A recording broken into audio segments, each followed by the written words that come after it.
बारामूला से member of parliament और अवामी इत्तेहाद party के प्रेसिडेंट इंजीनियर रशीद, जो सालों से लगभग 5-6 साल से 6 साल हो गए लगभग वो जेल में हैं, तिहाड़ जेल में रह रहे हैं। आज उनकी जो नियमित जमानत का मामला है उस पर आज दिल्ली हाई कोर्ट सुनवाई करने जा रहा है। और बड़ा सवाल ये है कि जिस तरह के सबूत एनआईए पेश करती रही है, क्या वो काफी होंगे इंजीनियर रशीद को जेल में रखने के लिए? और यही तमाम सवाल जो है आज इंजीनियर रशीद के वकील दिल्ली हाई कोर्ट में उठाने जा रहे हैं। हालांकि उनका जो रेगुलर बेल का मामला है वो लगातार special NIA court Patiala house में चलता आ रहा था और उस पर जब सुनवाई हुई, क्योंकि लगातार बीच बीच में उनकी अंतरिम बेल का इशू आ जाता था और रेगुलर बेल पर सुनवाई टल जाती थी। लेकिन आज जो है दिल्ली हाई कोर्ट उस मामले पर सुनवाई कर रहा है जब पटियाला हाउस कोर्ट ने यह कहते हुए उनकी रेगुलर बेल को खारिज कर दिया था कि जिस तरह की संगीन दफात के मामले में और यूएपीए जैसे जिस तरह के उनके ऊपर केस लगे हुए हैं, दफात लगी हुई है और जिस तरह का उनका केस है उस तरह के मामले में वो उनको जमानत नहीं दे सकता। अब ये क्योंकि उनकी जो अर्जी है वो पटियाला हाउस कोर्ट से खारिज हो गई थी तो उन्होंने दिल्ली हाई कोर्ट में अपील की थी और आज इसी मामले में उनकी समाअत होने जा रही है। इससे पहले भी ये बेल एक डेट लगी थी उनके केस की रेगुलर बेल को लेकर, लेकिन क्योंकि अंतरिम बेल का इशू आ जाता था, जैसे कि उनको पार्लियामेंट जाना होता था, फिर पटियाला हाउस कोर्ट से उनको पार्लियामेंट जाने की परमिशन मिली तो फिर एक इशू दूसरा खड़ा हुआ कि उनकी जो ट्रैवल खर्च है उसको लेकर के एक इशू खड़ा हुआ तो फिर दिल्ली हाई कोर्ट में उनका मामला गया। फिर दिल्ली हाई कोर्ट ने एक तरीके की डायरेक्शन दी थी कि इंजीनियर रशीद जो है वो पार्लियामेंट जाएंगे और क्योंकि वो अपने लिए नहीं जा रहे हैं, ये तमाम दलीलें दी गई थी, वो अपने लिए नहीं जा रहे हैं बल्कि वो तो अपनी ड्यूटी और लोकतंत्र और जमहूरियत के लिए जा रहे हैं, लोगों की आवाज रखने के लिए जा रहे हैं, इसलिए उन पर ट्रैवल खर्च नहीं लगाया जाना चाहिए। बहरहाल उनकी जो पार्लियामेंट जाने का इशू है या अंतरिम बेल का जो इशू है वो एक अलग मैटर है, लेकिन आज जो रेगुलर बेल का इशू है और रेगुलर बेल का मतलब यह है कि इंजीनियर रशीद के वकीलों का कहना यह है कि इंजीनियर रशीद का जो मामला है उनके खिलाफ क्या सबूत है, उन पर जो इल्जामात हैं और उनके ऊपर जिस तरीके से यूएपीए लगाया गया है वो दरअसल ठीक नहीं है, क्योंकि उनकी जो भी भाषण और जो भी ट्वीट्स हैं वो सब पॉलिटिकल नोयत के हैं और उनके खिलाफ सीधे तौर पर कोई केस नहीं है। जहूर वटाली को गिरफ्तार किया गया था और मिलना जुलना जो था, जहूर वटाली को आप जानते हैं कि टेरर फंडिंग का जो मामला है 2017 का, जिसमें तमाम बड़े बड़े नाम जो है लश्कर तैयबा के जो बड़े बड़े नाम हैं, जितने बड़े नाम हैं, मसूद अजहर है या फिर सैयद सलाहुद्दीन है, ये तमाम जो बड़े नाम हैं वो सब इसमें मौजूद हैं। लेकिन ये जो सीधे तौर पर कभी भी लेन देन जो है वो इंजीनियर रशीद का नहीं हुआ है। जहूर वटाली को एक आधार पर गिरफ्तार किया गया था, फिर जहूर वटाली को एक बार जमानत भी मिल गई थी, हालांकि उसकी जमानत को बाद में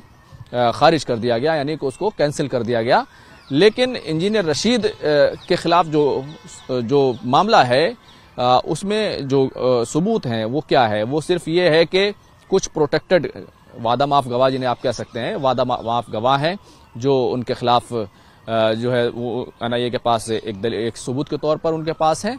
और इसी तरीके से कोई सीधा जो है कनेक्शन जो है वो नहीं बनता, क्योंकि इंजीनियर रशीद को जब 5 अगस्त 2019 की कार्रवाई हुई और 370 को हटाया गया, उससे पहले इंजीनियर रशीद को दिल्ली पूछताछ के लिए बुलाया गया था और फिर यहीं पर उनको गिरफ्तार कर लिया गया और उसके बाद से वो तिहाड़ जेल में हैं। तो इंजीनियर रशीद के वकीलों का कहना है कि पूरी तरीके का ये पॉलिटिकल मामला है और जिस तरीके से जम्मू कश्मीर के तमाम लीडर्स को अंदर रखा गया था या फिर उन्हें हाउस अरेस्ट किया गया था, तो यही तरीका जो है इंजीनियर रशीद के साथ जो है अपनाया गया है और उनके खिलाफ जो है कोई ऐसा बड़ा सबूत नहीं है। और इंजीनियर रशीद के वकीलों की दलील है कि उन्हें जो है छोड़ा जाना चाहिए और वो कहीं जा नहीं रहे हैं, वो मेंबर ऑफ पार्लियामेंट हैं। ये तमाम दलीलें जो है उनकी तरफ से जो है बहरहाल आज दिल्ली हाई कोर्ट में रखी जाएंगी। अब दिल्ली हाई कोर्ट देखेगा, एग्जामिन करेगा कि आखिर एनआईए जिन सबूतों की बात करता है और जिस तरह के मामले की बात करता है, क्योंकि देखिए टेरर फंडिंग का मामला है, क्योंकि बुरहान वानी के बाद जो तमाम हिंसा हुई थी उसमें जो बड़े बड़े नाम हैं वो सभी जो है इसमें मौजूद हैं। और यहाँ तक के इस मामले में पाकिस्तान में जो बड़े बड़े संगठन बैठे हुए हैं उन तमाम के नाम भी इसमें मौजूद हैं। और अभी जो दिल्ली में एक बड़ा कश्मीरी लीडर जिन्हें अलहदगी पसंद लीडर कहा जाता रहा है, यासीन मलिक, उनका नाम भी इस केस में मौजूद है। तो ये तमाम जो उनके ऊपर केस है और ये क्योंकि मेल जोल था, इन तमाम चीज़ों को लेकर एनआईए भी जो है अपनी बात, अपने सबूत उनके कोर्ट के सामने रखेगी और कोशिश करेगी कि इंजीनियर रशीद को जमानत ना मिले। लेकिन एक दिलचस्प बात मैं आपसे कहना चाहता हूं कि पटियाला हाउस कोर्ट में जब जम्मू कश्मीर का असेंबली इलेक्शन का बिगुल बज रहा था, उस वक्त न जाने क्यों एनआईए की तरफ से ये कहा गया कि उन्हें इंजीनियर रशीद की अंतरिम बेल और लंबी अंतरिम बेल मिली थी उनको, उस पर उन्हें कोई ऑब्जेक्शन नहीं है, कोई आपत्ति नहीं है। और उसके बाद उनको जमानत मिली थी। उन्होंने कैंपेन की जम्मू कश्मीर में जाकर, और फिर जब उनके वालिद की तबीयत नासाज हुई तो उस बेल को बढ़ाया भी गया था। और उसके बाद फिर इंजीनियर रशीद ने दिल्ली आकर सरेंडर किया था और हमने तमाम खबरें आपको दिखाई थी। लेकिन उसके बाद से एनआईए को ये लगता है कि इंजीनियर रशीद को ना तो अंतरिम बेल मिलनी चाहिए और ना ही कोई रेगुलर बेल मिलनी चाहिए। बहरहाल एजेंसी का अपना अपना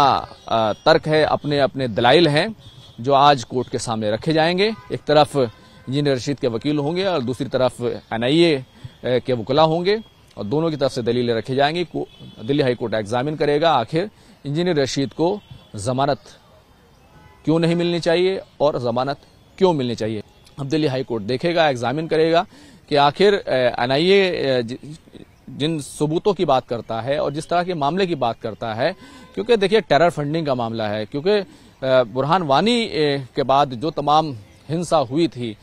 उसमें जो बड़े बड़े नाम हैं वो सभी जो है इसमें मौजूद हैं। और यहाँ तक के इस मामले में पाकिस्तान में जो बड़े बड़े संगठन बैठे हुए हैं उन तमाम के नाम भी इसमें मौजूद हैं। और अभी जो दिल्ली में एक बड़ा कश्मीरी लीडर जिन्हें अलहदगी पसंद लीडर कहा जाता रहा है, यासीन मलिक, उनका नाम भी इस केस में मौजूद है। तो ये तमाम जो उनके ऊपर केस है और ये क्योंकि मेल जोल था, इन तमाम चीज़ों को लेकर एनआईए भी जो है अपनी बात, अपने सबूत उनके कोर्ट के सामने रखेगी और कोशिश करेगी कि इंजीनियर रशीद को जमानत ना मिले। लेकिन एक दिलचस्प बात मैं आपसे कहना चाहता हूं कि पटियाला हाउस कोर्ट में जब जम्मू कश्मीर का असेंबली इलेक्शन का बिगुल बज रहा था, उस वक्त न जाने क्यों एनआईए की तरफ से ये कहा गया कि उन्हें इंजीनियर रशीद की अंतरिम बेल और लंबी अंतरिम बेल मिली थी उनको, उस पर उन्हें कोई ऑब्जेक्शन नहीं है, कोई आपत्ति नहीं है। और उसके बाद उनको जमानत मिली थी। उन्होंने कैंपेन की जम्मू कश्मीर में जाकर,